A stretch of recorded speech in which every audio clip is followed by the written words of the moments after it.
the book Hebrews, part 98. I'm Professor Hannes Redlinghuis of the First Assembly of Yafashua in South Africa, Pretoria, Montana, also international. Should you require any of the books which I've written, maybe the book What is Your God's Name, explaining in detail how do we come to the name Yafashua and the Ruach HaKodesh through the ancient Hebrew scriptures, with all the references in the graphic in the back of the book.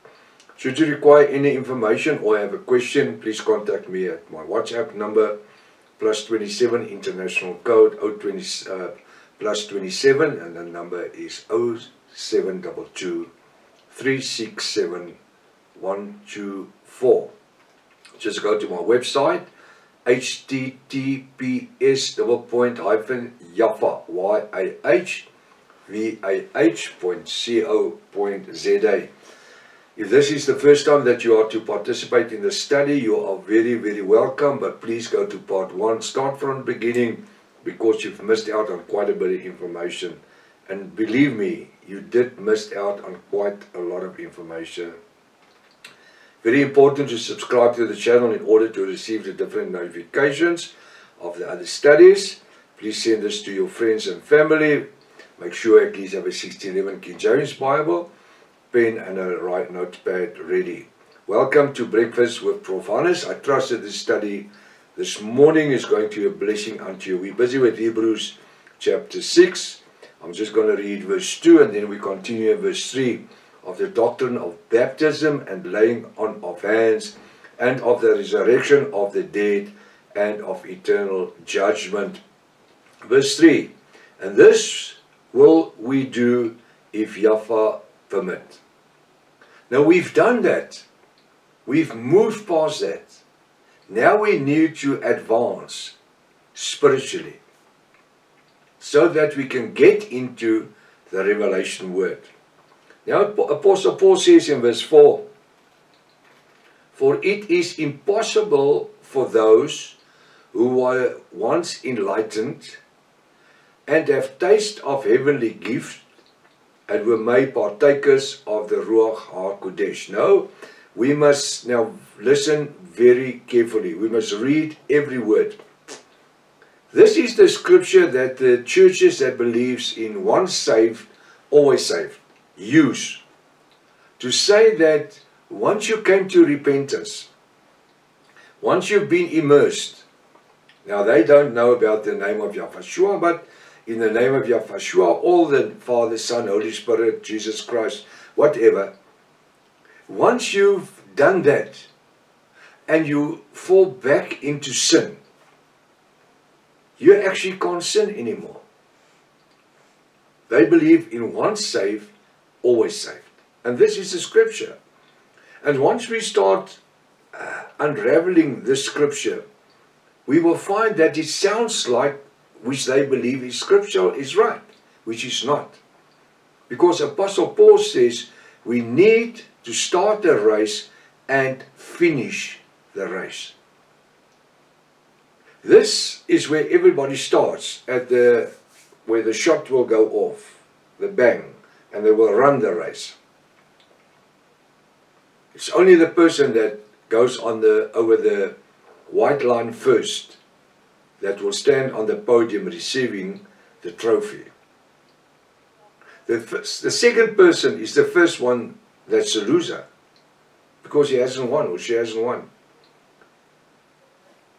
Now it says in verse 4, for it is impossible for those who once enlightened and have tasted of the heavenly gift and were made partakers of the Holy Spirit and have tasted the good word of Yafah our Elohim and the powers of the world to come. With other words, the things that is to come.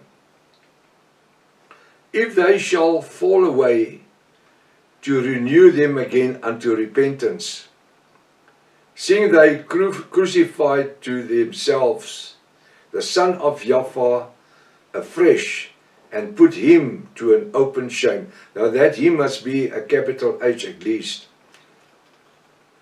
Now we understand that it says that it is impossible for those who once enlightened. It's not impossible. Because we are made of flesh and are human. We will find that because of the waves hitting against the side of this little boat, the waves of life, Satan will do anything in his power to break me down, to break you down, to get us to turn around from what we have. But we are keeping our eyes on the end goal, commitment, completion, and that's how we live our life. Now, should it happen that we stumble, I don't even want to say fall, just stumble. You can stumble. And according to this scripture, you can fall. Because you have already once been enlightened and have tasted the heavenly gifts, the 9 gifts of the Ruach, the Holy Spirit, and were made partakers of the Ruach HaKodesh, the Holy Spirit. Now it says, and have tasted the good word of Yahweh and the powers of the world to come. With other words, start believing that once we die, we will live again. That is the powers of the world to come. The things in future, the heavenly things. 1 Corinthians 15 is where we will be changed from mortal into immortal bodies, and we will meet Yahushua in the air. If they shall all fall away, if they shall fall away, to renew them again unto repentance,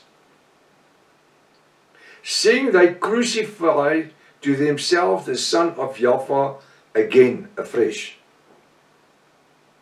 and put him to an open shame. That's true. But if it happened, the second best thing to do is to do what the scripture says, is to come to repentance again. I think about the prodigal son. It just comes up in my mind. He took all his inheritance and he blew it on the prostitutes and his friends. Now once he's blown everything, his inheritance, he has got no right to come back to his father's house. But you know, that man really repent, sitting in a pigsty,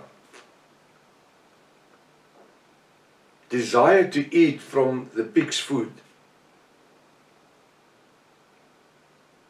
But he said, I will get up and go to the house of my father. And that takes a man and a woman with a backbone to say, I've messed up. I've messed my life. I will get up and go back. So now we must, because of this scripture in verse 6, which says, if they shall fall away, to renew them again unto repentance, seeing them crucified to themselves the Son of Yahweh afraid, and to put him to an open shame. So now, because of this scripture, I must die in my sin. Although the Ruach HaKodesh has now convinced me that I've blew my inheritance, that I messed with my afterlife, that I've torn my wedding garment. Now because of this scripture, I must wait to die in sin.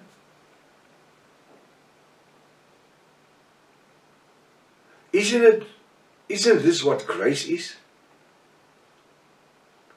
Doesn't grace say, though I stumble and fall, he says, all who are wearied, come unto me, come back. as the prodigal son came back.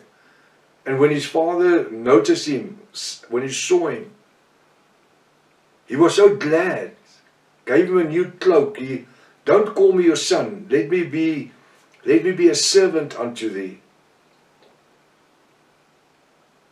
You know, as long as we are living in the time of grace, Revelation 3, verse 14 to 22, the dispensation of grace, in the church or assembly of grace, the church or the assembly of Laodicea, which is grace. Doesn't the scripture says in Revelation 3 verse 20, though I stand at the door and I knock, and if somebody will open the door, I will come in. He says he is knocking. Though I, Yahweh, stands at the door and I knock. To this one that's messed up. To he or she who messed up. Maybe Yahweh speaking to somebody that backslid. And you're worried about what the church people is going to say. Forget about what the people says or say. Think about what Yahweh wants you to do. Think about Father Yahweh wants to do. He wouldn't allow the Ruach to continuously call upon you, knocking at your door. Revelation 3 verse 20. Though I stand at the door and I knock, if somebody will just open the door, I will come in and I will sup with him. So that scripture is cancelling this scripture. So there's nothing like once saved, always saved. Actually, what it turns my attention to in verse 6 is the shame. And sometimes this is what is keeping people from returning, is the scripture itself. Where the scripture is to give life, this scripture seems to build a barrier, a wall, to keep me from retaining eternal life, from regaining eternal life. Mending through the Ruach HaKodesh, mending my relationship with Yahweh and Yahweh our Father.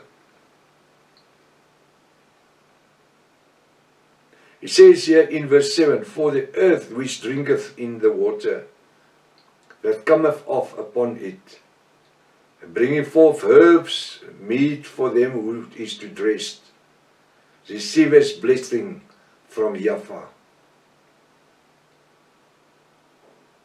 As the earth is drinking in the water, we need to allow the Ruach HaKodesh, which is the water. The spiritual water is the Holy Spirit, the Ruach HaKodesh. Our bodies must be as thirsty as the earth, the ground.